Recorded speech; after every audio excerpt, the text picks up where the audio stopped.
Friends, அனைவருக்கும் வணக்கம். எல்லோரும் எப்படி இருக்கீங்க? எல்லோரும் நலமுடன் இருக்க இறைவனை பிரார்த்தித்துக் கொள்கிறேன். இன்றைக்கி நம்ம பண்ணுறது ஒரு சிம்பிளான ஒரு ஜூஸ் தான். இந்த ரெசிபி நான் போடலாமா அப்படின்னு ரொம்ப யோசிச்சுட்டே இருந்தேன். பட் ஆனால் ஓகே, சில விஷயம் நல்ல விஷயம்னா அது போட்டுடலாம் அப்படின்றனால தான் இந்த ரெசிபி இன்றைக்கி போடுறேன்.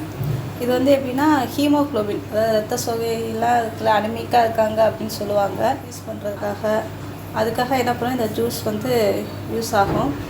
இது என்னோடய டெலிவரி டைமில் என்னோடய ஹஸ்பண்ட் எனக்கு போட்டு கொடுத்த ஜூஸு. ஸோ பர்சனலாக எனக்கு இது என்னோடய ஹெல்த்தை கொஞ்சம் இம்ப்ரூவ் ஆச்சு. அதனால் இந்த ஜூஸை போடலான்னு நான் டிசைட் பண்ணேன்.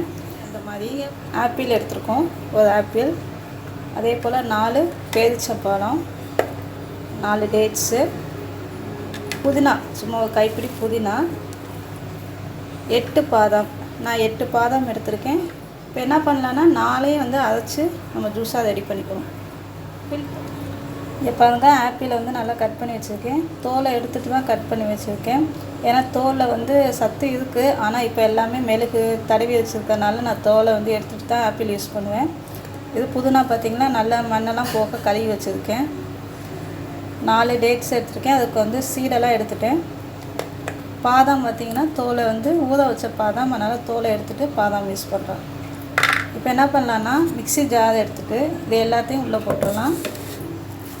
பாருங்கள், மிக்ஸி ஜாரில் எல்லாத்தையும் 1 by 1 போட்டுறேன்.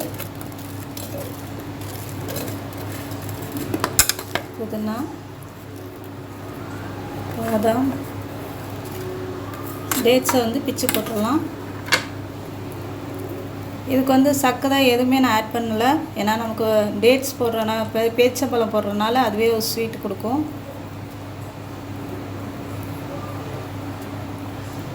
இது 4ஐயும் போட்டு நல்லா அரைச்சிக்கலாம். வேணால் கொஞ்சோண்டு தண்ணி ஊற்றிக்கோங்க.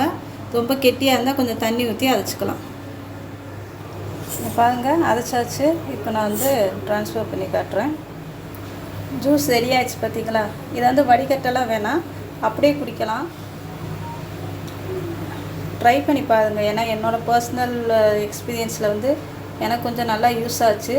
நீங்கள் ட்ரை பண்ணி பாருங்கள், உங்களுக்கு யூஸ் ஆகுதா அப்படி இல்லையான்ட்டு. உங்களுக்கு பிடிச்சிருந்தா உங்கள் ஃப்ரெண்ட்ஸுக்கெல்லாம் ஷேர் பண்ணுங்கள், சப்ஸ்கிரைப் பண்ணுங்கள். அப்போ தான் எனக்கு ஒரு மோட்டிவேஷனாக இருக்கும். செஞ்சு பாருங்கள். பிடிச்சிருந்தா லைக் பண்ணுங்கள், சப்ஸ்கிரைப் பண்ணுங்கள், ஷேர் பண்ணுங்கள். தேங்க்யூ, பாய்.